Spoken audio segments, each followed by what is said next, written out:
ನಮಸ್ಕಾರ. Price the Lord Jesus. ಎಲ್ಲ ನನ್ನ ಪ್ರೀತಿಯ ದೇವಜನರೇ, ನನ್ನ ಪ್ರೀತಿಯ ಸಹೋದರಿ ಸಹೋದರರೇ, ಮತ್ತೊಂದು ದಿನ ದೇವರ ಪ್ರಸನ್ನತೆಗೆ ಬರುವುದೇ ಒಂದು ಶ್ರೇಷ್ಠವಾದ ಒಂದು ಧನ್ಯತೆ. ನಿಮ್ಮನ್ನು ಮತ್ತೊಂದು ದಿವಸದ ದೇವರ ವಾಕ್ಯದಿಂದ ಸಂಧಿಸುವುದರಲ್ಲಿ ಸಂತೋಷಿಸುತ್ತೇನೆ.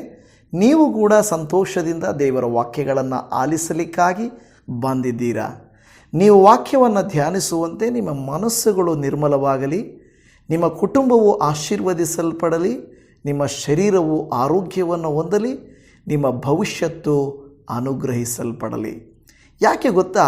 ದೇವರ ಆಶೀರ್ವಾದವು ವ್ಯಸನವನ್ನು ಸೇರಿಸುವುದಿಲ್ಲ ಮತ್ತು ದೇವರ ಆಶೀರ್ವಾದ ಕೇವಲ ಒಂದು ಸ್ವಲ್ಪ ಸಮಯಕ್ಕೋ ಒಂದು ವ್ಯಕ್ತಿಗೋ ಮಾತ್ರ ಅದು ಸೀಮಿತವಾಗಿರುವಂಥದ್ದು ಅಲ್ಲ. ಉಂಟು ಮಾಡಿದಾತನು ನಮ್ಮನ್ನು ಇಹ ಪರಗಳಲ್ಲಿಯೂ ಘನವಾಗಿಡಬೇಕೆಂದು ಆಶಿಸುವಂಥವನಾಗಿದ್ದಾನೆ. ಹಾಗಾದರೆ ಇವತ್ತಿನ ದೇವರ ವಾಕ್ಯವನ್ನು ಗಮನಿಸುವಾಗ ನಮ್ಮನ್ನುಂಟು ಮಾಡಿದಂಥ ಕರ್ತನು ನಿಮ್ಮ ಇಷ್ಟಾನುಸಾರ ಜೀವಿಸಿರಿ, ನಿಮ್ಮ ಕಾರ್ಯಗಳನ್ನು ನೀವೇ ಮಾಡಿಕೊಳ್ಳಿರಿ, ನಿಮ್ಮ ಆಶೀರ್ವಾದಗಳನ್ನು ನೀವೇ ಪಡೆದುಕೊಳ್ಳಿರಿ ಎಂದು ಹೇಳಲಿಲ್ಲ. ಬದಲಾಗಿ ಅವರನ್ನು ಕ್ರಮವಾಗಿ ತನ್ನ ಮಾತನ್ನು ಕೇಳಿ ವಿಧೇಯತೆಯನ್ನು ಸೂಚಿಸಿದವರಿಗೆ ಹೇರಳವಾದ ಆಶೀರ್ವಾದಗಳನ್ನು ಆತನು ಸುರಿಸಿಕೊಟ್ಟನು ಎಂಬುದನ್ನು ನೋಡುತ್ತಾ ಇದ್ದೇವೆ.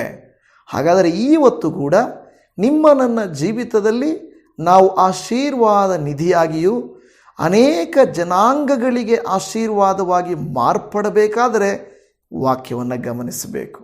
ನೀವು ನಾನು ಅಂದುಕೊಳ್ಬೋದು, ನನಗೆ ಜನಾಂಗಗಳ ಆಶೀರ್ವಾದ ಅಲ್ಲ, ನನ್ನ ಶತ್ರುಗಳ ಮುಂದೆ, ನಮ್ಮ ಜನಗಳ ಮುಂದೆ, ನನ್ನ ಊರಿನವರ ಮುಂದೆ, ನನ್ನ ಸ್ನೇಹಿತರ ಮುಂದೆ ನನ್ನ ತಲೆ ತಗ್ಗಿಸದ ಹಾಗೆ ತಲೆ ಎತ್ತುವಂತೆ ಮಾಡಿದರೆ ಸಾಕು. ನಮ್ಮ ಮನೆಯವರ ಮುಂದೆ, ನನ್ನ ಮಕ್ಕಳ ಮುಂದೆ, ನನ್ನ ತಂದೆ ತಾಯಿಗಳ ಮುಂದೆ, ನನ್ನ ಜೊತೆ ಕೆಲಸಗಾರರ ಮುಂದೆ ನಾನು ಆಶೀರ್ವದಿಸಲ್ಪಟ್ಟರೆ ಸಾಕು ಎಂದು ಅಂದುಕೊಳ್ಳುತ್ತಾ ಇರ್ತೀರ. ಬನ್ನಿ, ಇದೊಂದು ಮುಖ್ಯವಾದಂಥ ದೇವರ ವಾಕ್ಯವನ್ನು ಓದಿಕೊಂಡು ಧ್ಯಾನ ಮಾಡೋಣ. ಆದಿಕಾಂಡ ಗ್ರಂಥ 12ನೇ ಅಧ್ಯಾಯ 2ನೇ ವಚನ. ನಾನು ನಿನ್ನನ್ನು ದೊಡ್ಡ ಜನಾಂಗವಾಗುವಂತೆ ಮಾಡಿ ಆಶೀರ್ವದಿಸಿ ನಿನ್ನ ಹೆಸರನ್ನು ಪ್ರಖ್ಯಾತಿಗೆ ತರುವೆನು. ಆಮೇನ್. ನಿನ್ನ ಹೆಸರನ್ನು ಪ್ರಖ್ಯಾತಿಗೆ ತರುವೆನು. ಯಾರಿಗೆ ಫೇಮಸ್ ಆಗೋದು ಇಷ್ಟ ಇಲ್ಲ? ಈಗಿನ ಕಾಲದಲ್ಲಿ ದಿನದಲ್ಲಿ ಒಂದೊಂದು ವಿಡಿಯೋ ಟ್ರೆಂಡ್ ಆಗ್ತವೆ. ದಿನದಲ್ಲಿ ಒಬ್ಬೊಬ್ಬ ವ್ಯಕ್ತಿ ಟ್ರೆಂಡ್ ಆಗ್ತಾರೆ, ಮುಕ್ತಾಯವಾಗುತ್ತದೆ, ಮುಂದುವರಿಯುವುದಿಲ್ಲ. ಆದರೆ ದೇವರು ನಮಗೆ ಹೇಳುತ್ತಾ ಇರುವಂಥದ್ದು, ಇನ್ಸ್ಟಾಗ್ರಾಮಲ್ಲೋ, ಯೂಟ್ಯೂಬಲ್ಲೋ, ಫೇಸ್ಬುಕ್ಕಲ್ಲೋ ಪ್ರಖ್ಯಾತಿಗೆ ಬರುವಂಥದ್ದಲ್ಲ. ಇದು ತಲೆತಲೆಮಾರಿಗಳಿಗೂ ಪ್ರಖ್ಯಾತಿಗೆ ಬರುವಂಥದ್ದು, ಹೆಸರನ್ನು ಪಡೆಯುವಂಥದ್ದು ಆಗಿದೆ. ಇಲ್ಲಿ ಗಮನಿಸುವಾಗ ಒಂದು ವಿಷಯವನ್ನು ನಾವು ಗಮನಿಸುತ್ತೇವೆ. ಈ ಅಬ್ರಹಾಮನ ಜೀವಿತವು ಒಳ್ಳೆಯ ಆಶೀರ್ವಾದಕರವಾಗಿ ಕ್ರಮವಾಗಿ ಹೋಗ್ತಾ ಇತ್ತು. ಲೌಕಿಕವಾಗಿ ಆಶೀರ್ವಾದಕರವಾಗಿ ಅಂದರೆ ಅರ್ಥ ಏನು? ಎಲ್ಲ ತಿನ್ನೋದು ಉಣ್ಣೋದು ಎಲ್ಲ ಹೋಗ್ತಾ ಇತ್ತು. ಆದರೆ ಇಂಥ ವ್ಯಕ್ತಿಯ ಜೀವಿತದಲ್ಲಿ ಒಂದು ದೈವಿಕ ಕರೆ ಬಂತು. ಆ ದೈವಿಕ ಕರೆ ಅವನಿಗೆ ಹೇಳಿತ್ತು, ಏನು ಮಾಡುತ್ತಂದರೆ, ನಾನು ನಿನ್ನನ್ನು, ಅಲ್ಲಿ ಗಮನಿಸಿರಿ, ಐ ವಿಲ್ ಮೇಕ್, ನಾನು ನಿನ್ನನ್ನು ಏನು ಮಾಡ್ತೇನೆ? ನಾನು ಆಶೀರ್ವದಿಸ್ತೇನೆ. ಐ ವಿಲ್, ದೇವರು ಹೇಳ್ತಿದ್ರೆ, ನಾನು ನಿನಗೆ ನೀನೇ ಅಲ್ಲ, ನಾನು ನಿನ್ನನ್ನು ಆಶೀರ್ವದಿಸುತ್ತೇನೆ. ನನ್ನ ಪ್ರೀತಿಯ ದೇವಜನವೇ, ದೇವರು ಇಲ್ಲಿ ಮಾಡುತ್ತಿರುವಂಥ ಮಾತು, ನಾನು ಮಾಡ್ತೀನಿ, ನೀನೇ ಪ್ರಸಿದ್ಧಿಯಾಗು, ನೀನೇ ಕಟ್ಟಿಕೋ, ನಿನ್ನದೇ ಹೊಸ ಜೀವಿತವನ್ನು ಸರಿ ಮಾಡಿಕೋ ಅಂತ ಹೇಳಲಿಲ್ಲ. ಆದರೆ ಒಂದು ಮಾತು ಮಾತ್ರ ದೇವರು ಅಬ್ರಹಾಮನಿಗೆ ಹೇಳಿದನು. ಅಬ್ರಹಾಮನೇ, ಒಂದು ವೇಳೆ ನಾನು ಹೇಳಿದ ಮಾತು ನಿನ್ನ ಜೀವಿತದಲ್ಲಿ ನೆರವೇರಬೇಕಾದರೆ ನಿನಗಿರುವ ಈಗಿನ ಒಂದು ಕಂಫರ್ಟ್ ಝೋನ್, ಸುಖ ಜೀವನ ಏನಿದೆಯಲ್ವಾ, ಅಲ್ಲಿಂದ ಸ್ವಲ್ಪ ನೀನು ಹೊರಗಡೆ ಬರಬೇಕು. ಒಂದು ಚೂರು ನೀನು ಹೊರಗಡೆ ಬಂದರೆ ಕಷ್ಟ ಆಗುತ್ತದೆ, ನೋವಾಗುತ್ತದೆ, ಕಾಯಬೇಕಾಗುತ್ತದೆ, ಸಂಕಟ ಆಗುತ್ತದೆ. ಆದರೆ ನೀನು ಅಲ್ಲಿಂದ ಹೊರಗಡೆ ಬಂದರೆ, ನಿನ್ನ ಆ ಸುಖ ಜೀವನದಿಂದ ಹೊರಗಡೆ ಬರಬೇಕು. ನನಗೆ ಗೊತ್ತಿರೋ ಸ್ಥಳಗಳು, ಗೊತ್ತಿರುವ ಭಾಷೆ, ಗೊತ್ತಿರುವಂಥ ನನ್ನ ಜನರು ಅನ್ನೋದಿಂದ ಹೊರಗಡೆ ಬರಬೇಕು. ನನ್ನವರು ನನಗಿದ್ದಾರೆ ಅಂತ ನೀನು ಹೊರಗಡೆ ಬರಬೇಕು. ಆಗ ನಾನು ನಿಮ್ಮನ್ನೇನು ಮಾಡ್ತೇನೆ, ಆಶೀರ್ವದಿಸುತ್ತೇನೆ. ಯಾವ ರೀತಿಯಾಗಿ ಅಂದರೆ ದೇವರ ಉದ್ದೇಶ ಕುಂಬಾರನ ಕೈಯಲ್ಲಿ ಜೇಡಿಮಣ್ಣಿನ ರೀತಿಯಲ್ಲಿ ಕೊಡಬೇಕಂತೆ. ನೋಡಿ, ಯೆಶಾಯನ ಪ್ರವಾದನೆ ಗ್ರಂಥ 64:8 ಹೇಳ್ತಾ ಇದೆ, ನಾವು ಮಣ್ಣು, ಆತನು ಕುಂಬಾರನು. ಹೌದು, ನಾವು ಮಣ್ಣೇ, ನಮಗೊಂದು ರೂಪವಿಲ್ಲ, ಒಂದು ಹಂದವಿಲ್ಲ, ಒಂದು ಪ್ರಯೋಜನವಿಲ್ಲ, ನಾವು ಇದ್ದ ಹಾಗೆ ಇದ್ದೀವಿ. ಆದರೆ ಯಾವಾಗ ಆ ಕುಂಬಾರನ ಕೈಯಲ್ಲಿ ಮಣ್ಣು ಕೊಡಲ್ಪಡುತ್ತದೋ, ಕುಂಬಾರನು ಆಲೋಚಿಸುತ್ತಾನೆ, ಈ ಮಣ್ಣಿಂದ ನಾನು ಏನು ಮಾಡಬೇಕು. ಆ ಆಲೋಚನೆಯನ್ನು ಇಟ್ಟುಕೊಂಡು ಪ್ರಾರಂಭ ಮಾಡುತ್ತಾನೆ. ಅಲ್ಲಿಂದ ಸ್ವಲ್ಪ ನೋವುಗಳು, ಕಷ್ಟಗಳು ಪ್ರಾರಂಭವಾಗುತ್ತವೆ. ಆದರೆ ಕೊನೆಗೆ ನೋಡುವಾಗ ಒಂದು ಒಳ್ಳೆಯ ಸುಂದರ ಪಾತ್ರೆಯಾಗಿ, ಮಡಿಕೆಯಾಗಿ ತಯಾರಾಗುತ್ತದೆ. ಇವತ್ತು ನಿಮ್ಮನ್ನು ದೇವರು ಕುಂಬಾರನಂತೆ ಮಣ್ಣಿನ ಹಾಗೆ ಚೆನ್ನಾಗಿ ನಿಮ್ಮನ್ನು ತುಳಿದು ಮೆತ್ತಗೆ ಮಾಡುತ್ತಿದ್ದಾನೇನೋ, ನನ್ನ ಕೈಯಲ್ಲಿ ಆಗ್ತಾ ಇಲ್ಲ, ನನ್ನ ಕತೆ ಮುಗಿದೋಯಿತು, ನನ್ನಿಂದ ಸಾಧ್ಯವಿಲ್ಲ ಅಂತ ಅಂದುಕೊಳ್ಳುತ್ತಾ ಇದ್ದೀರೇನು? ಕೆಲವು ಸಾರಿ ನಿಮಗೆ ಆ ನೋವು ಬಂದಾಗ ನೆನೆಸಿಕೊಳ್ಳಬೇಕು, ನಾನು ಕುಂಬಾರನ ಕೈಯಲ್ಲಿದ್ದೇನೆ, ಕುಂಬಾರನಿಗೆ ಗೊತ್ತು ನನ್ನನ್ನು ಏನು ಮಾಡಬೇಕಂತ. ಕರ್ತನು ನಮ್ಮ ಕುಂಬಾರನು, ಯೇಸು ಸ್ವಾಮಿ ನಮ್ಮ ಕುಂಬಾರನು, ಪರಮ ಕುಂಬಾರನು. ಆತನಿಗೆ ಗೊತ್ತು ನಮ್ಮನ್ನು ಏನು ಮಾಡಬೇಕು, ಎಂಥ ಪಾತ್ರೆ ಮಾಡಬೇಕು, ಯಾವಾಗ ಮಾಡಬೇಕು, ಹೇಗೆ ಮಾಡಬೇಕು, ಎಲ್ಲ ಗೊತ್ತುಂಟು. ಈಗ ಅಬ್ರಹಾಮನನ್ನು ಆ ಸ್ಥಿತಿಯಿಂದ ಕರೆದು ಹೊರಗಡೆ, ನಾನು ಹೋಗೋ ದೇಶಕ್ಕೆ ಹೋಗು, ನಾನು ಹೇಳೋ ದೇಶಕ್ಕೆ ಹೋಗು, ನಾನು ಹೇಳಿದ ಹಾಗೆ ಮಾಡು ಅಂತ ಹೇಳ್ದ. ಆದರೆ ನಿರೀಕ್ಷೆ ಇಲ್ಲ. ದೇವರು ಹೇಳಲಿಲ್ಲ, ನೀನು ಹಿಂಗೆ ಮಾಡ್ತೀನಿ, ಹಂಗೆ ಮಾಡ್ತೀನಿ ಅಂತ ಏನೂ ಹೇಳಲಿಲ್ಲ. ಮೊದಲು ನಾನು ಹೇಳ್ದಂಗೆ ಮಾಡು ಅಂತ ಹೇಳ್ದ. ಆನಂತರ ಹೇಳ್ತಾನೆ, ನಾನು ಐ ವಿಲ್ ಮೇಕ್, ನಾನು ನಿನ್ನನ್ನು ಮಾಡ್ತೇನೆ, ಒಂದು ರೂಪಕ್ಕೆ ತರ್ತೇನೆ, ಒಂದು ಸ್ಥಿತಿಗೆ ತರ್ತೇನೆ, ನಿನಗೆ ಅಂದ ತರ್ತೇನೆ, ನಿನಗೆ ಆಶೀರ್ವಾದ ತರ್ತೇನೆ, ಒಂದು ಉದ್ದೇಶ ತರುತ್ತೇನೆ, ಒಂದು ಉಪಯುಕ್ತವಾದಂಥ ಪಾತ್ರೆಯನ್ನಾಗಿ ನಿನ್ನನ್ನು ಮಾಡುತ್ತೇನೆ ಎಂದು ಹೇಳಿ ದೇವರು ಅಬ್ರಹಾಮನನ್ನು ಕರೆದಾಗ ಅಬ್ರಹಾಮನು ಒಪ್ಪಿಕೊಂಡ. ಅಬ್ರಹಾಮನು ಒಪ್ಪಿಕೊಂಡು, ದೇವರೇ, ಈಗೋ ನಿನ್ನ ಕೈಯಲ್ಲಿರುವಂಥ ಪಾತ್ರೆಯು ನಾನು, ನನ್ನನ್ನು ಅನುಗ್ರಹಿಸು ಎಂದು ಬೇಡಿಕೊಂಡನು. ದೇವಜನವೇ, ಯೋಸೇಫನು ಅರಮನೆಯಲ್ಲಿ ಒಂದು ಪಾತ್ರೆಯಾಗಿದ್ದರು. ಅರಮನೆಯಲ್ಲಿ ಒಂದು ಜೇಡಿಮಣ್ಣಂತೆ ಇದ್ದ. ಅರಮನೆ ಅವನನ್ನು ಸಿದ್ಧಪಡಿಸುವಂಥ ಸ್ಥಳವಾಗಿತ್ತು. ಮೋಶೆಗೆ ಅರಣ್ಯವು ಸಿದ್ಧಪಡಿಸುವ ಸ್ಥಳವಾಗಿತ್ತು. ದಾವೀದನಿಗೆ ಗುಹೆಗಳು ಅವನನ್ನು ಸಿದ್ಧಪಡಿಸುವಂಥದ್ದಾಗಿತ್ತು. ಯೇಸುವಿನ ಶಿಷ್ಯರಿಗೆ ಪ್ರವಾಹಗಳು, ಶೋಧನೆಗಳು ಅವುಗಳನ್ನು ಸಿದ್ಧಪಡಿಸುವಂಥ ಸ್ಥಳಗಳಾಗಿದ್ದವು. ಇವತ್ತು ನಿಮ್ಮನ್ನು, ನನ್ನನ್ನು ಸಿದ್ಧಪಡಿಸುವಂಥ ಸ್ಥಳಗಳು ಯಾವುವು? ಯಾವ ಸ್ಥಳವು ನಿಮ್ಮನ್ನು, ನನ್ನನ್ನು ಸಿದ್ಧಪಡಿಸುತ್ತಾ ಇದೆ? ಗುಹೆಗಳು, ಅಡವಿಗಳು, ಅರಣ್ಯಗಳು, ಸೆರೆಮನೆಗಳು, ಶತ್ರುಗಳು, ಇವು ಅವರನ್ನು ಸಿದ್ಧಪಡಿಸ್ತಾ ಇದ್ದಿದ್ದು. ಸುಲಭ ಅಲ್ಲ ದೇವಜನವೇ, ಸುಲಭ ಅಲ್ಲ. ಆದರೂ ಕೂಡ ದೇವರು ಅವರೊಟ್ಟಿಗೆ ಮಾತನಾಡಿದನು.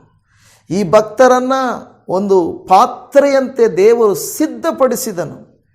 ನಿಮ್ಮನ್ನು, ನನ್ನ ಸಿದ್ಧಪಡಿಸುವುದಕ್ಕೆ ಆತನು ಕರೆಯುತ್ತಾ ಇದ್ದಾನೆ, ನಮ್ಮನ್ನು ಕರೆಯುತ್ತಾ ಇದ್ದಾನೆ.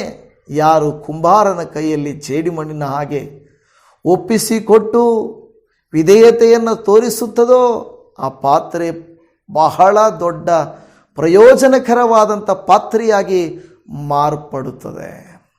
ಇವತ್ತು ನನ್ನ ಜೀವಿತದಲ್ಲಿ, ನಿಮ್ಮ ಜೀವಿತದಲ್ಲಿ ಹೋರಾಟಗಳಿಲ್ಲದೆ ಹೋಗಿಲ್ಲ. ಯೇಸು ಸ್ವಾಮಿ ಸ್ವತಃ ಹೇಳಿದಂತೆ, ಲೋಕದಲ್ಲಿ ನಿಮಗೆ ಸಂಕಟಗಳುಂಟು, ಧೈರ್ಯವಾಗಿರಿ, ನಾನು ಲೋಕವನ್ನು ಜಯಿಸಿದ್ದೇನೆ. ಕುಂಬಾರನಾಗಿ ಆತನು ಜಯಿಸಿದ್ದಾನೆ. ಆತನ ಕೈಯಲ್ಲಿ ಕೊಟ್ಟರೆ, ಕೆಲವು ಸಾರಿ ಕ್ರಿಕೆಟ್ ಆಡುವಂಥವರು, ಫುಟ್ಬಾಲು, ವಾಲಿಬಾಲು ಇವರು ಆಡುವಂಥವರು, ಅವರು ಫೇಮಸ್ ಆಟಗಾರರು, ಅವರ ಹತ್ರ ಕೋಚಿಂಗ್ ತಗೊಳ್ಳೋದಾ ಅಲ್ವಾ? ಅವರು ಬಹಳ ಪ್ರಸಿದ್ಧರಪ್ಪ, ಅಂಥವ್ರ ಹತ್ರ ಕೋಚಿಂಗ್ ತಗೊಳ್ಳೋದಂದರೆ ಪುಣ್ಯ. ಇನ್ನು ಮುಗಿದು ಒಳ್ಳೆ ಸ್ಟೇಜಿಗೆ ಬಂದುಬಿಡ್ತಾರೆ. ಅಂದರೆ ಅದರ ಅರ್ಥ, ಆ ಒಳ್ಳೆ ಟ್ರೈನಿಂಗ್ ಕೊಡುವ ಕೋಚ್ ಹತ್ರ ಹೋದರೆ ಮುಗೀತು, ಒಳ್ಳೆ ಟ್ರೈನಿಂಗ್ ಸಿಗುತ್ತದೆ. ಹಾಗಾದರೆ ಪರಮ ಕುಂಬಾರನಾದಂಥ ಯೇಸುವಿನ ಕೈಯಲ್ಲಿ ನೀವು, ನಾನು ಸಿಕ್ಕಿದರೆ ನಮ್ಮನ್ನು ಹಾಳು ಮಾಡ್ತಾನಾ? ನಮ್ಮನ್ನು ಬಿಟ್ಟುಬಿಡ್ತಾನಾ? ನಮ್ಮನ್ನು ಒಡೆದಾಕ್ತಾನಾ? ನಮಗೆ ಒಂದು ರೂಪವನ್ನು ಕೊಡುತ್ತಾನೆ. ಹೇಗೆ ಹಾದಿಯಲ್ಲಿ ಮನುಷ್ಯರಾದಂಥ ನಮಗೆ ಒಂದು ಒಳ್ಳೆಯ ರೂಪವನ್ನು ಕೊಟ್ಟನು, ಈಗ ರೂಪವನ್ನು ಕೆಡಿಸುವಂಥ ಕಾರ್ಯಗಳು, ನಮ್ಮನ್ನು ಬಾಧಿಸುವ ಕಾರ್ಯಗಳಿದ್ದರೆ ದೇವಾದಿ ದೇವನು ಹೇಳ್ತಾನೆ, ನಾನು ನಿನ್ನನ್ನು ರೂಪಿಸುವೆನು. ಐ ವಿಲ್ ಅಂತ ಹೇಳ್ತಾ ಇದ್ದೆ ಒಂದನೇದು. ಎರಡನೇ ಕಾರ್ಯ ಹೇಳ್ತದೆ, ಐ ವಿಲ್ ಮೇಕ್, ಮಾಡುತ್ತೇನೆ. ಎರಡನೇದು, ಐ ವಿಲ್ ಬ್ಲೆಸ್. ನಾನು ನಿನ್ನನ್ನು ರೂಪಿಸುವುದು ಮಾತ್ರ ಅಲ್ಲ, ನಾನು ನಿನ್ನನ್ನು ಆಶೀರ್ವದಿಸುತ್ತೇನೆ. ಎಂಥ ಒಳ್ಳೆ ಮಾತಲ್ವಾ?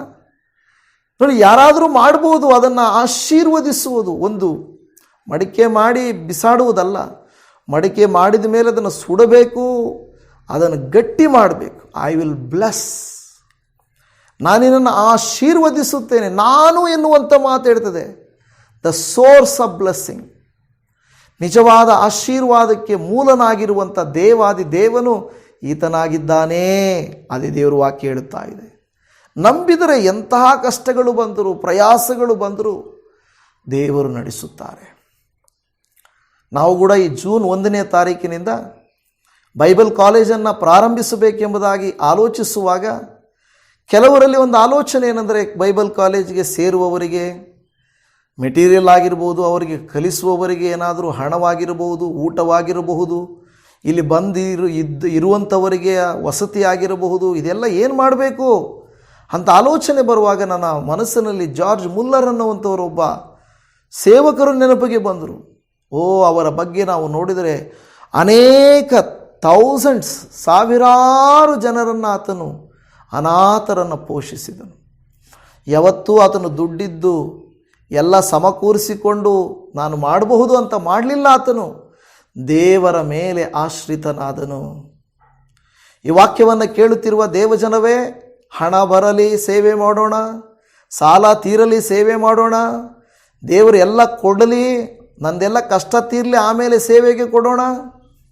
ಕೆಲವು ಸಾರಿ ಹೀಗೆ ಅಲ್ವಾ?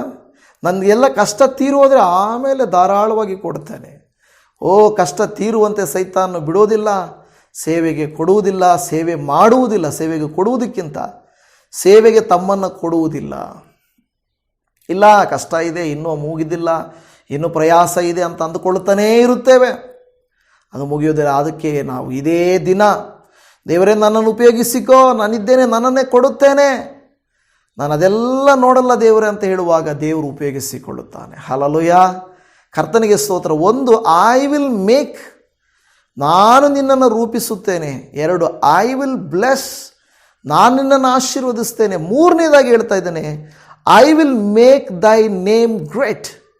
ನಿನ್ನ ಹೆಸರನ್ನು, ನಾನು ಇದು ಇಂಗ್ಲೀಷಲ್ಲಿ ತೆಗೆದುಕೊಂಡಿದ್ದೇನೆ ವಚನ, ಅದಕ್ಕೆ ಕನ್ನಡದಲ್ಲಿ ಕೂಡ ನಾನು ನಿನ್ನನ್ನು ಏನು ಮಾಡ್ತೇನೆ, ಅಲ್ಲಿ ಹೇಳುವಂಥ ಮಾತು, ಒಂದು ದೊಡ್ಡ ಜನಾಂಗವಾಗುವಂತೆ ಮಾಡುವೆನು.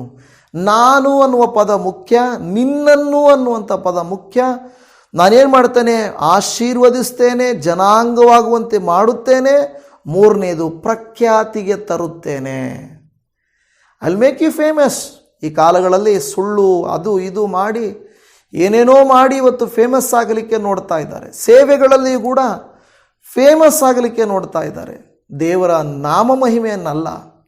ದೇವಜನವೇ, ನಾವು ಹೇಳೋದೇನೆಂದರೆ, ದೇವರೇ ನಮ್ಮನ್ನು ನೀನು ಒಂದು ಒಳ್ಳೆಯ ಸ್ಥಾನಕ್ಕೆ ತೆಗೆದುಕೊಂಡು ಬಾಪ್ಪ. ನಮ್ಮನ್ನು ಎಕ್ಸಾಲ್ಟ್ ಮಾಡಿಕೊಳ್ಳುವುದಕ್ಕೋಸ್ಕರ ಅಲ್ಲ, ನಿನ್ನನ್ನು ಎಕ್ಸಾಲ್ಟ್ ಮಾಡಬೇಕು. ಯಾವ ಸೇವೆಗಳು ಸೇವಕರನ್ನು ಹೆಚ್ಚಿಸಿಕೊಳ್ಳುವುದಲ್ಲ, ಸೇವೆಗಳನ್ನು ಹೆಚ್ಚಿಸಬೇಕು. ಅಂತಹ ಸೇವೆಗಳು, ಅಂಥವರು ದೇವರಿಗೆ ಸ್ತೋತ್ರ, ದೇವರ ನಾಮ ಮಹಿಮೆಗೆ ಉಂಟಾಗುತ್ತವೆ. ಇಲ್ಲಿ ನಾವು ನೋಡುವಾಗ ದೇವರು ಹೇಳ್ತಾ ಇದ್ದಾರೆ, ನಾನು ನಿನ್ನನ್ನು, ನಿನ್ನ ಹೆಸರನ್ನು ನಾನೇನು ಮಾಡ್ತೇನೆ, ಪ್ರಖ್ಯಾತಿಗೆ ತರುತ್ತೇನೆ. ಹಲ್ಲೆಲೂಯಾ. ಆ ನಾಲ್ಕನೇ ಕಾರ್ಯ ಏನು ಹೇಳ್ತಿದ್ದಾನೆ, ನೀನು ಪ್ರಖ್ಯಾತಿಗೆ ತರುವುದು ಮಾತ್ರ ಅಲ್ಲ, ನಿನ್ನನ್ನು ಆಶೀರ್ವಾದ ನಿಧಿಯಾಗಿ ಮಾಡುತ್ತೇನೆ. ಈಗ ಒಂದು ಪ್ರಶ್ನೆ ಇಲ್ಲಿ ಬರುತ್ತದೆ ನಮಗೇನೆಂದರೆ, ನಾವು ಹೇಗೆ ಆಶೀರ್ವಾದವಾಗಿ ಮಾರ್ಪಡುವುದು? ಅದು ನಾವು ಬಹಳ ನೋಡುವಂಥವರಾಗಿರಬೇಕು. ನಾವು ಮಾದರಿಯಿಂದ ಜೀವಿಸುವುದರಿಂದ, ಕ್ರಿಸ್ತನ ಸ್ವಾರೂಪ್ಯವನ್ನು ಧರಿಸಿಕೊಳ್ಳುವುದರಿಂದ, ದೇವರ ಮಾತಿಗೆ ವಿಧೇಯರಾಗುವುದರಿಂದ, ನಾವು ಯಾವಾಗಲೂ ಕನಿಕರ ದಯೆಗಳನ್ನು ಉಳ್ಳೋರಾಗಿರುವುದರಿಂದ, ಮತ್ತು ನಾವು ತಾಳ್ಮೆಯಿಂದ ಎಲ್ಲವನ್ನು ಸಹಿಸಿಕೊಳ್ಳುವುದರ ಮೂಲಕವಾಗಿ ಅನೇಕ ಸಾರಿ ಕಷ್ಟಗಳಿಗೆ ನಲಗಿ ಹೋಗಿ ಆ ಮಡಿಕೆಯಂತೆ ನಾವು ಒಡೆದು ಹೋಗ್ತೇವೆ. ಒಡೆದು ಹೋಗಬಾರ್ದು, ಸಹಿಸಿಕೊಳ್ಬೇಕು. ಆಗ ಕುಂಬಾರನ ಕೈಯಲ್ಲಿ ಒಳ್ಳೆ ಪಾತ್ರೆಯಾಗಿ ನಾವು ಮಾರ್ಪಡುತ್ತೇವೆ. ಅಬ್ರಹಾಮನನ್ನು ದೇವರು ಕರೆದು, ನಾನು ನಿನ್ನನ್ನು ಜನಾಂಗವಾಗುವಂತೆ ಮಾಡುತ್ತೇನೆ, ಆಶೀರ್ವದಿಸುತ್ತೇನೆ, ಪ್ರಖ್ಯಾತಿಗೆ ತರುತ್ತೇನೆ ಎಂದು ದೇವರು ಹೇಳಿದರು. ದೇವರ ಮಾತಿಗೆ ವಿಧೇಯನಾದನು ಅಬ್ರಹಾಮನು, ತಾಳಿಕೊಂಡನು. ಆಶೀರ್ವಾದ ಸಿಕ್ಕಿದಾಗಲೂ ಸಿಗದೇ ಇದ್ದಾಗಲೂ ನಿಂತನು. ಅದಕ್ಕೆ ಇವತ್ತು ಅಬ್ರಹಾಮನ ಜನಾಂಗವನ್ನು ನಾವು ನೆನೆಸಿಕೊಳ್ಳುತ್ತಾ ಇದ್ದೇವೆ. ದೇವರ ವಾಕ್ಯ ಹೇಳುತ್ತದೆ, 2 ಸಮುವೇಲನ ಗ್ರಂಥ 7ನೇ ಅಧ್ಯಾಯ ಅದರ 9ನೇ ವಾಕ್ಯ, ನೀನು ಓದಲ್ಲೆಲ್ಲ ನಿನ್ನ ಸಂಗಡ ಇದ್ದೆನು, ನಿನ್ನ ಶತ್ರುಗಳನ್ನೆಲ್ಲ ನಿನ್ನೆದುರಿನಲ್ಲಿಯೇ ಸಂಹರಿಸಿ ಬಿಟ್ಟೆನು, ಲೋಕದ ಮಹಾಪುರುಷರ ಹೆಸರಿನಂತೆ ನಿನ್ನ ಹೆಸರನ್ನು ದೊಡ್ಡದು ಮಾಡುವೆನು. ನಿನ್ನ ಹೆಸರನ್ನು ಕೂಡ ಮಹಾಪುರುಷರಂತೆ ದೊಡ್ಡದು ಮಾಡುವೆನು. ಅಲ್ಪರನ್ನು ಪ್ರಖ್ಯಾತಿಗೆ ತರುವ ದೇವರು, ಸಣ್ಣವರನ್ನು ದೊಡ್ಡವರನ್ನಾಗಿ ಮಾಡುವವರು, ಬಡವರನ್ನು ಸಿಂಹಾಸನದಲ್ಲಿ ಕುಳ್ಳರಿಸುವ ಆತನಿಗೆ ಎಲ್ಲವೂ ಸಾಧ್ಯ. ನಮಗೆ ಬೇಕಾಗಿರುವುದು ಲೌಕಿಕವಾದ ಸಾಧನೆಗಳಲ್ಲ. ದೇವರ ದೃಷ್ಟಿಯಲ್ಲಿ ಬೈಬಲ್ನ ಭಕ್ತರಂತೆ ಇರಬೇಕು. ನೀತಿವಂತರಾಗಿ, ಪರಿಶುದ್ಧರಾಗಿ, ಆಶೀರ್ವದಿಸಲ್ಪಟ್ಟವರಾಗಿ, ದೇವರ ನಾಮ ಮಹತ್ವಪಡಿಸುವವರಾಗಿರಬೇಕೆಂಬುದು ದೇವರ ಹಂಬಲವಾಗಿದೆ. ನನ್ನ ಪ್ರೀತಿಯ ದೇವಜನವೇ, ನನ್ನ ಜೀವಿತದಲ್ಲಿಯೂ ಕೂಡ ಕರ್ತನು ಅದನ್ನು ಬಯಸುತ್ತಾ ಇದ್ದಾನೆ. ಹೇಳುತ್ತಾ ಇದ್ದೀವಿ ವಾಕ್ಯ, ನಿನ್ನ ಹೆಸರನ್ನು ದೊಡ್ಡದು ಮಾಡುವೆನು. ಮೊದಲೇ ಅಬ್ರಹಾಮನಿಗೆ ಹೇಳಲಿಲ್ಲ ನಾನು ದೊಡ್ಡದು ಮಾಡ್ತೀನಂತ, ವಿಧೇಯನಾದನು, ನಂತರ ಹೇಳಿದನು. ಇವತ್ತು ದೇವಜನರ ವಾಕ್ಯ ಆದಿಕಾಂಡ 18ನೇ ಅಧ್ಯಾಯ 18ನೇ ವಾಕ್ಯದಲ್ಲಿ ಹೇಳುತ್ತದೆ, ಅವನಿಂದ ಬಲಿಷ್ಠವಾದ ಮಹಾ ಜನಾಂಗವು ಹುಟ್ಟಬೇಕಲ್ಲ, ಅವನ ಮೂಲಕ ಭೂಮಿಯ ಎಲ್ಲ ಜನಾಂಗಗಳು ಆಶೀರ್ವಾದ ಉಂಟಾಗುವುದಲ್ಲ. ಜನಾಂಗಗಳಿಗೂ ಅಬ್ರಹಾಮನ ಮೂಲಕವಾಗಿ ಅನೇಕ ಜನಾಂಗಗಳಿಗೆ ಆಶೀರ್ವಾದ ಉಂಟಾಗುವುದು. ನಿನ್ನ ಮನೆ, ನಿನ್ನ ಮಕ್ಕಳು, ನಿನ್ನ ಸಂತತಿ ಬೇರೆಯವರಿಗೆ, ನಿಮ್ಮ ಊರಿನಲ್ಲಿ ಬೇರೆಯ ಸೇವಕರ ಮಧ್ಯೆ, ಸಭೆಗಳ ಮಧ್ಯೆ ಪ್ರಖ್ಯಾತಿಗೆ ಬರಬೇಕಾ? ದೇವರ ಮಾತು ಕೇಳಬೇಕು, ದೇವರ ಮಾತನ್ನು ಆಲಿಸಬೇಕು. ಆಗ ದೇವರು ಹೇಳ್ತಾ ಇದ್ದಾನೆ, ನಾನು ಏನು ಮಾಡ್ತೇನೆ, ಆಶೀರ್ವಾದ ಮಾಡುತ್ತೇನೆ. ಈಗ ಕೆಲವರು ಹೇಳುತ್ತಾರೆ, ಅದು ಅಬ್ರಹಾಮನಿಗೆ ಕೊಟ್ಟದ್ದು, ಇಸ್ರಾಯೇಲ್ ಜನಾಂಗಕ್ಕೆ ಕೊಟ್ಟದ್ದು, ನಿಮಗೇನು ಸಿಗುತ್ತೆ ಅದರಲ್ಲಿ, ನಿಮಗೂ ಅದಕ್ಕೇನು ಸಂಬಂಧ ಅಂತ ಹೇಳಬಹುದು.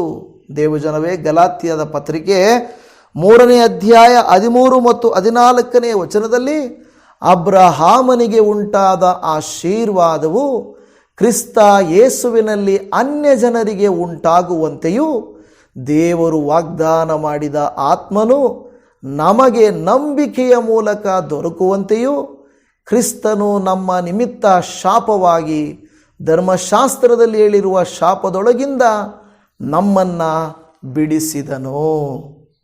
ದೇವಜನರಲ್ಲಿ ಗಮನಿಸಿರಿ, ಅಬ್ರಹಾಮನಿಗುಂಟಾದ ಆಶೀರ್ವಾದವು ಇವತ್ತು ನಮಗೂ ಇದೆ. ಕ್ರಿಸ್ತ ಯೇಸುವಿನ ಮೂಲಕ ಅನ್ಯ ಜನರಿಗೂ ಕೂಡ ವಾಗ್ದಾನ ಉಂಟು, ಆತ್ಮನ ಬಲ ಉಂಟು. ನಂಬಿಕೆಯ ಮೂಲಕ ಕ್ರಿಸ್ತನು ನಮ್ಮ ಪಾಪಗಳನ್ನು ಹೊತ್ತು ಶಾಪಗಳಿಂದ ಬಿಡುಗಡೆ ಮಾಡಿದರ ನಿಮಿತ್ತವಾಗಿ ನಿಮಗೂ ನನಗೂ ಅನುಗ್ರಹಗಳುಂಟು ಎಂದು ದೇವರ ವಾಕ್ಯ ಹೇಳುತ್ತಾ ಇದೆ. ಹಾಲೆಲೂಯಾ, ಕರ್ತನಾಮಕ್ಕೆ ಸ್ತೋತ್ರ ಉಂಟಾಗಲಿ. ನಿಮ್ಮನ್ನು ನನ್ನನ್ನು ಆಶೀರ್ವದಿಸುವ ದೇವರು, ಸದಾ ಜೀವಿಸುವವನು ನಮ್ಮ ಸಂಗಡ ಇದ್ದಾನೆ. ಅದನ್ನು ನಾವು ಎಂದಿಗೂ ಮರೆತು ಹೋಗಬಾರ್ದು. ಆದ್ದರಿಂದ ವಾಕ್ಯ ಹೇಳಿದ ಹಾಗೆ ಕೇವಲ ಅಬ್ರಹಾಮನನ್ನು ಕರೆದು ಆತನು ಪಾರ್ಶಾಲಿಟಿ ಮಾಡುವಂಥವನಲ್ಲ, ಆತನು ನಮ್ಮೆಲ್ಲರ ಸಂಗಡ ಇದ್ದು ನಮ್ಮನ್ನು ಕೂಡ ಅನುಗ್ರಹಿಸುವಂಥವನು ಆಗಿದ್ದಾನೆ. ಹಾಲೆಲೂಯಾ, ಕರ್ತನ ಪರಿಶುದ್ಧವಾದ ನಾಮಕ್ಕೆ ಸ್ತೋತ್ರ ಉಂಟಾಗಲಿ. ದೇವಜನವೇ, ದೊಡ್ಡ ಸಂದೇಶಗಳು 30 ನಿಮಿಷ ಮಾಡುವುದಕ್ಕಿಂತ ಬದಲಾಗಿ ನಾನು ಮತ್ತೆ 24 ನಿಮಿಷಕ್ಕೆ ಬಂದಿದ್ದೇನೆ. ಕಾರಣ, ದಿನದಲ್ಲಿ 24 ಗಂಟೆ, ನಾವು 24 ನಿಮಿಷವನ್ನಾದರೂ ದೇವರಿಗೆ ಕೊಡಬೇಕೆಂಬ ಹಂಬಲ. ಯಾಕೆಂದರೆ ಎಲ್ಲ ದಿವಸಗಳು ದೊಡ್ಡ ಪ್ರಸಂಗಗಳನ್ನು ಮಾಡ್ತಾ ಇದ್ದರೆ ಯಾರೂ ನೋಡ್ತಾ ಇಲ್ಲ, ಎಲ್ಲರಿಗೂ ಬೇಜಾರಾಗ್ಬೋದೇನೋ ನನಗೆ ಗೊತ್ತಿಲ್ಲ. ಆದರೆ ವಾಕ್ಯಗಳು ಎಲ್ಲರೂ ಚೆನ್ನಾಗಿದೆ ಪಾಸ್ಟ್ರೇ, ಅರ್ಧ ಗಂಟೆನೇ ಮಾಡಿ ಅಂತ ಹೇಳ್ತಾ ಇದ್ದೀರಾ. ನನ್ನ ಪ್ರಕಾರ ಎಲ್ಲ ದಿವಸಗಳು ಪ್ರತಿನಿತ್ಯ ವಾಕ್ಯ ದೊಡ್ಡದು ಹೇಳಬೇಕಾದ್ರೆ ತುಂಬ ನನಗೆ ಕಷ್ಟವಾಗ್ತಾ ಇರ್ತದೆ. ಅಂದರೆ ಮನಸ್ಸುಂಟು, ಶರೀರ ಸ್ಪಂದಿಸಬೇಕಲ್ವಾ, ಅದಕ್ಕಾಗಿ ಹೇಳ್ತಾ ಇದ್ದೇನೆ. ಇನ್ನೇನು ಇವ್ರಿಗೆ ಇಷ್ಟ ಇಲ್ಲದೆ ವಾಕ್ಯ ಹೇಳ್ತಾರೆ ಅಂತ ಅಂದುಕೊಳ್ಳಬೇಡ್ರಿ. ನನ್ನ ಶರೀರ ಸ್ಪಂದಿಸಬೇಕು. ಅದಕ್ಕೋಸ್ಕರವಾಗಿ 24 ನಿಮಿಷಗಳು ದೇವರ ಸಮ್ಮುಖದಲ್ಲಿ ಕಳೀರಿ. ದಯಮಾಡಿ ಪ್ರತಿನಿತ್ಯ ಒಂದು ತೀರ್ಮಾನ ಮಾಡಿಕೊಳ್ಳ್ರಿ. 24 ಮಿನಿಟ್ಸ್ ನಾನು ದೇವರಿಗೆ ಕೊಡ್ತೇನೆ. ಇದೊಂದು ತೀರ್ಮಾನ ಮಾಡಿಕೊಳ್ಳಿರಿ. ದೇವರು ನಿಮ್ಮನ್ನು ಆಶೀರ್ವಾದ ಮಾಡಲಿ. ಅಬ್ರಹಾಮನನ್ನು ಕರೆದ ದೇವರು, ಅಬ್ರಹಾಮನನ್ನು ಅನೇಕ ಜನಾಂಗಗಳಿಗೆ ಆಶೀರ್ವಾದವಾಗಿ ಮಾಡಿದ ದೇವರು ನಿಮ್ಮನ್ನು ಕೂಡ ಹಾಗೆ ಮಾಡಲೇ ಪ್ರಾರ್ಥಿಸೋಣ. ಪರಮ ತಂದೆಯೇ, ಹೌದು ಕರ್ತನೇ, ನೀನು ಒಳ್ಳೆಯವನಾದ ದೇವರು, ಪರಿಶುದ್ಧನು ಪವಿತ್ರನಾದ ಕರ್ತನು, ನಮ್ಮ ಎಲ್ಲ ಕೊರತೆಗಳನ್ನು ನೀಗಿಸಲಿಕ್ಕೂ ಶಕ್ತನು. ಕೆಲವು ಸಾರಿ ಅಪ್ಪ, ನಾವು ಇರುವ ಸುಖ ಜೀವನ, ನಮ್ಮ ಊರು, ನಮ್ಮ ಮನೆ, ನಮ್ಮ ಸ್ಥಳ, ನಮ್ಮ ಸಭೆ, ನಮ್ಮ ಸೇವಕರು, ನಮ್ಮ ಅಂತ ಇದ್ದು ಹೊರಗಡೆ ನಾವು ಬೆಳೀಲಿಕ್ಕೆ ಹೋಗದೆ, ನಿನ್ನ ನಾಮ ಮಹಿಮೆಗಾಗಿ ನಿಲ್ಲದೆ, ಸುವಾರ್ಥ ಸೇವೆಗೆ ಹೋಗದೆ ನಾವು ಅನೇಕ ಸಾರಿ ಇದ್ದ ಗೂಡಿನಲ್ಲೇ ಇರುತ್ತೇವೆ. ನೀವು ಹೇಳುತ್ತೀರಿ, ನಿಮ್ಮ ಸುಖ ಜೀವನವನ್ನು ನನಗಾಗಿ ತ್ಯಾಗ ಮಾಡಿರಿ, ನನ್ನ ಮಾತನ್ನು ಕೇಳಿರಿ, ನನ್ನನ್ನು ಹಿಂಬಾಲಿಸಿರಿ, ಆಗ ನೀವು ಅನೇಕರಿಗೆ ಆಶೀರ್ವಾದ ನಿಧಿಯಾಗಿ ಮಾರ್ಪಡುತ್ತೀರಿ. ಕ್ರೈಸ್ತರೆಂದರೆ, ಕ್ರಿಸ್ತ ವಿಶ್ವಾಸಿಗಳೆಂದರೆ ಮನೆಯಲ್ಲಿ ಸಭೆಗಳ ಒಳಗಡೆ ಇರುವಂಥವರಲ್ಲಪ್ಪ, ಸಮಾಜದಲ್ಲಿ ಸಾಕ್ಷಿಯಾಗಿ ನಿಲ್ಲುವಂಥವರು. ಇವರನ್ನು ಉಪಯೋಗಿಸಿಕೋ. ಅಬ್ರಹಾಮನನ್ನು ಹೇಗೆ ಕರ್ತನೇ ಒಂದು ಕುಂಬಾರನ ಕೈಯಲ್ಲಿ ಜೇಡಿಮಣ್ಣಿನಂತೆ ನೀವು ಒಪ್ಪಿಸಿಕೊಟ್ಟು ಅಪ್ಪ ಕರ್ತನೆ ರೂಪಿಸಿದರು, ಇವರನ್ನು ನಮ್ಮನ್ನು ಹಾಗೆಯೇ ರೂಪಿಸು ಕರ್ತನೆ. ನಿನಗಿಷ್ಟಕರವಾದ ರೀತಿಯಲ್ಲಿ ನಮ್ಮನ್ನು ರೂಪಿಸು ಎಂದು ಬೇಡಿಕೊಳ್ಳುತ್ತಾ ಇದ್ದೇವೆ ಕರ್ತನೆ. ನಿಮಗೆ ಸಮಸ್ತವೂ ಸಾಧ್ಯ ಕರ್ತನೆ. ನಿಮ್ಮಿಂದಾಗದೇ ಇರುವಂಥ ಕಾರ್ಯ ಒಂದು ಇಲ್ಲ ನಾದ. ನಿನಗೆ ಸ್ತೋತ್ರ. ಯೇಸುವಿನ ನಾಮದಲ್ಲಿ ಈ ಮೊರೆಯನ್ನು ನೀವು ಆಲಿಸಿ ಸದುತ್ತರವನ್ನು ದಯಪಾಲಿಸಿ ಕೊಡಿರಿ. ವಿಶೇಷವಾಗಿ ಯಾರೆಲ್ಲ ಹೌದಪ್ಪ ಅಬ್ರಹಾಮನಿಗೆ ಸಿಕ್ಕ ಆಶೀರ್ವಾದ ನನಗೂ ಬೇಕು, ನನ್ನ ಸಂತತಿಗೆ ಬೇಕು. ಕೆಲವು ಸಾರಿ ಅಬ್ರಹಾಮನಿಗೆ ಗರ್ಭಫಲವಿರಲಿಲ್ಲ, ಆಸ್ತಿ ಇರಲಿಲ್ಲ, ಲೋಟನಿಂದ ಆಸ್ತಿ ಬೇರೆ ಒಳ್ಳೆಯದು ತೆಗೆದುಕೊಂಡು ಬಿಟ್ಟ. ಆದರೂ ಈ ಎಲ್ಲ ಪರಿಸ್ಥಿತಿಗಳಲ್ಲಿ ನೀನು ಆ ಮಗನ ತಲೆ ಎತ್ತುವಂತೆ ಮಾಡಿದ್ದಿ. ಈಗಲೂ ಈ ವಾಕ್ಯವನ್ನು ಧ್ಯಾನಿಸಿದಂಥ ಇವರ ಜೀವಿತದಲ್ಲಿಯೂ ಕೂಡ ಅದೇ ರೀತಿಯಾದಂಥ ಆಶೀರ್ವಾದಗಳನ್ನು ನೀವು ಅನುಗ್ರಹಿಸಿ ಕೊಡಬೇಕೆಂಬುದಾಗಿ ಪ್ರಾರ್ಥಿಸ್ತಾ ಇದ್ದೇವೆ. ಆರೋಗ್ಯವನ್ನು ದಯಪಾಲಿಸಿಕೊಡಿರಿ. ಶತ್ರುಗಳಿಂದ ಬಿಡುಗಡೆ, ಸಮಸ್ಯೆಗಳಿಂದ ಬಿಡುಗಡೆ, ಮಾನಸಿಕ ಖಿನ್ನತೆಗಳಿಂದ ಬಿಡುಗಡೆ ಅಪ್ಪ. ಜಯವನ್ನು ಕೊಡಿರಿ, ಸಂತೋಷವನ್ನು ಕೊಡಿರಿ, ಸಮಾಧಾನ ಕೊಡಿರಿ. ಮಾಡುವ ಕೆಲಸ ಕಾರ್ಯ ಪ್ರಯಾಣಗಳಲ್ಲಿನ ಕೃಪೆ ಇರಲಿ. ತಡೆಗಳನ್ನು ನೀಗಿಸಿ ಜಯವನ್ನು ಇವರಿಗೆ ಅನುಗ್ರಹಿಸಿ ಕೊಡುತ್ತೀರೆಂಬುದಾಗಿ ನಾವು ನಂಬುತ್ತಾ ಇದ್ದೇವೆ. ಯಾಕೆಂದರೆ ನಂಬಿ ಅಪ್ಪ ವಿಧೇಯತೆಯನ್ನು ತೋರಿಸಿ ತಾಳ್ಮೆಯಿಂದ ಇದ್ದು ಒಪ್ಪಿಸಿ ಕೊಡುವಾಗ ನೀನು ಯಾರನ್ನು ಬೇಕಾದರೂ ನಿನ್ನ ಮಹಿಮೆಗಾಗಿ ಉಪಯೋಗಿಸಿಕೊಳ್ಳಬಲ್ಲೆ. ಆ ರೀತಿಯಾಗಿ ಕಾರ್ಯ ಮಾಡಬೇಕಾಗಿ ನಮ್ಮ ಕರ್ತನು ರಕ್ಷಕನು ನಮ್ಮನ್ನು ಪ್ರೀತಿಸಿದಾತನು ಬಂದಿರುವ ಒಬ್ಬೊಬ್ಬರನ್ನು ಅತ್ಯುನ್ನತವಾಗಿ ಆಶೀರ್ವದಿಸಿ ಅಪ್ಪ, ಹೇಗೆ ಕರ್ತನೇ ಅಬ್ರಹಾಮನನ್ನು ಆಶೀರ್ವದಿಸಿ ಕ್ರಿಸ್ತನ ಮೂಲಕ ನಮ್ಮನ್ನು ಆರಿಸಿಕೊಂಡು ನಮಗೂ ಅದೇ ರೀತಿಯಾದಂಥ ಆಶೀರ್ವಾದ ಕೊಡಬೇಕೆಂಬುದಾಗಿದ್ದೀರೋ ಆಶೀರ್ವಾದಗಳು ನಮ್ಮೆಲ್ಲರಿಗೂ ಲಭಿಸಿಕೊಡಲಿ ಎಂಬುದಾಗಿ ನಿನ್ನ ಕರುಣಾ ಹಸ್ತಕ್ಕೆ ನಮ್ಮನ್ನೇ ಒಪ್ಪಿಸಿಕೊಡುತ್ತಾ ನಮ್ಮ ಪ್ರಾರ್ಥನೆ ಕೇಳಿದಾತನು ಸದುತ್ತರವನ್ನು ಕೊಟ್ಟಾತನಾಗಿರುವಂಥ ಯೇಸು ಕ್ರಿಸ್ತನ ಪ್ರೀತಿಯುಳ್ಳ ಅತ್ಯುನ್ನತವಾದ ಶ್ರೇಷ್ಠ ನಾಮದಲ್ಲಿ ಬೇಡಿದ್ದೇವೆ ತಂದೆಯೇ. ಆಮೇನ್, ಆಮೇನ್, ಆಮೇನ್. ನನ್ನ ಪ್ರೀತಿಯ ದೇವಜನರೇ, ನಿಮ್ಮೆಲ್ಲರಿಗೂ ಮತ್ತೊಂದು ಸಾರಿ ಧನ್ಯವಾದಗಳು. ಇದುವರೆಗೂ ವಾಕ್ಯವನ್ನು ಆಲಿಸಿದ್ದೀರಾ. ದೇವರಾತ್ಮನು ತಾನೇ ನಿಮ್ಮೊಟ್ಟಿಗೆ ಇನ್ನೂ ಅಧಿಕವಾಗಿ ಮಾತನಾಡಲಿ, ಹೆಚ್ಚು ಸಮಯ ಕರ್ತನಲ್ಲಿ ಕಳೆಯಲಿಕ್ಕೆ ನಿಮಗೆ ಕೃಪೆಯನ್ನು ತೋರಿಸಲಿ. ನೀವು ನಿಮ್ಮ ಕುಟುಂಬಗಳು ಆಶೀರ್ವದಿಸಲ್ಪಡಲಿ. Shalom. Praise the Lord Jesus. Amen.